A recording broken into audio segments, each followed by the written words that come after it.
anniversary of it, Back on the Block.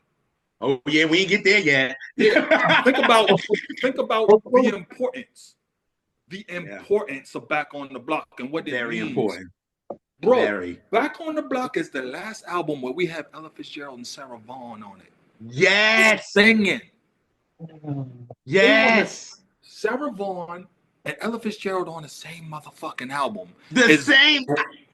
Grandmaster Melle Mel, Ice-T, Kool Moe Dee, and Big Daddy Kane.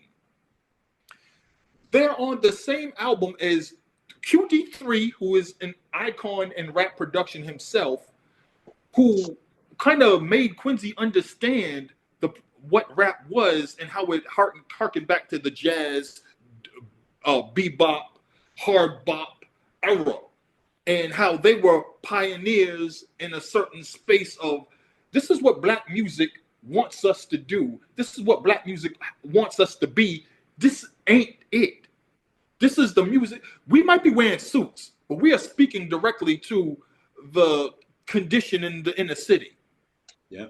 Even though this music has finally received that, that all important valuation from white folks is being high art.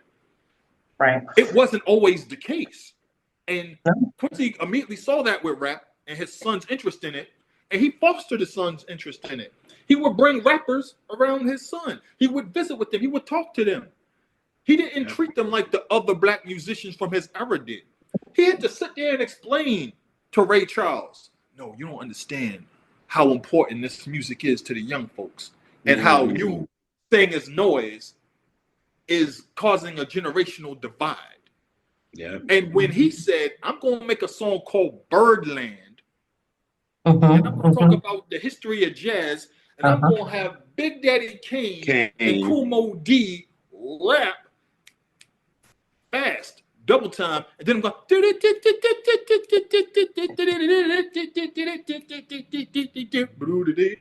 and play, just fill in. And you're like, oh my God, it is black music on a continuum, and we're bringing it all together instead of saying, stay on that side, that shit is noise. Right. Quincy Jones knew what he was doing when he did that. Yes. And he legitimized rap in the heart and the minds of so many people by making this album. Yep. And on top of that, he got these motherfuckers Grammy nominated, got them Grammy Awards, and then brought them to Saturday Night Live to perform live and be. He sure did. Yes, he did. Yes, he did. That shit turns into an all-time great, historic, important album in the black music continuum. And I don't think enough people talk about how important Back on the Block is and what it represents. And it's been 35 years. I think people completely forget it. They jump straight to the dude. They jump straight to Off the Wall. They jump straight to Thriller, and its importance and everything else. And they kind of completely overlook how fucking crucial Back on the Block was to everything. Because he brought also that to the mainstream audience that hip hop needed. You know what I'm saying?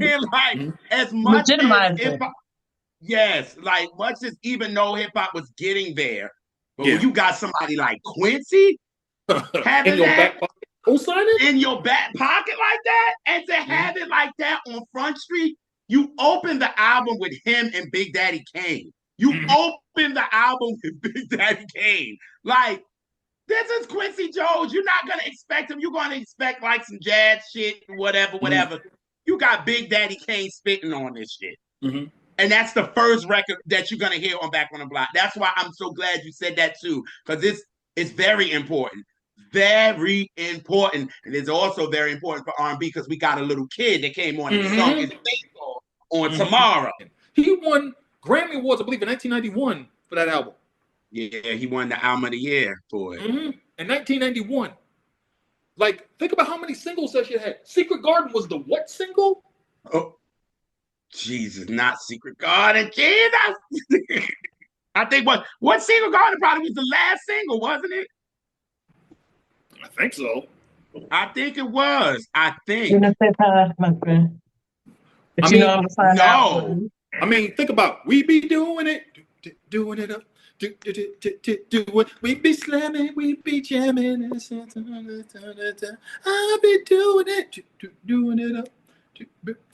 Like, there's so much about that fucking album that's just like stands out to me.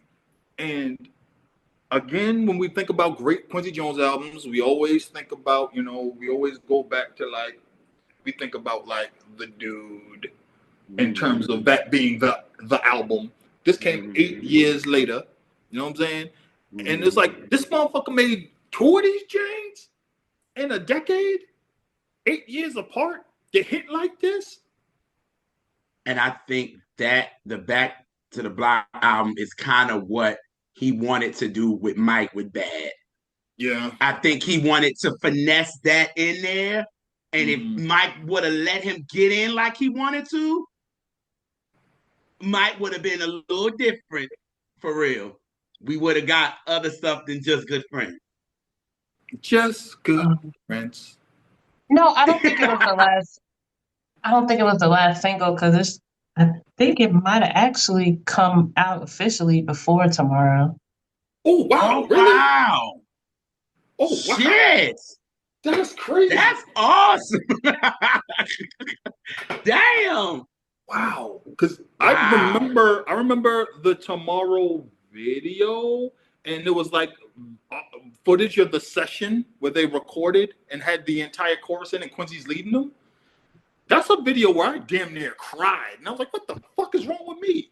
Why do I feel so emotional?" Dart, I swear to God, that just happened to me this week. I told Elise, like, Tomorrow came on, and I wasn't even watching the video. I was listening to the song because it shuffled through. And I just texted Elise. I was like, Elise, I'm bawling right now. Like, I was like, I've never bawled on this song before.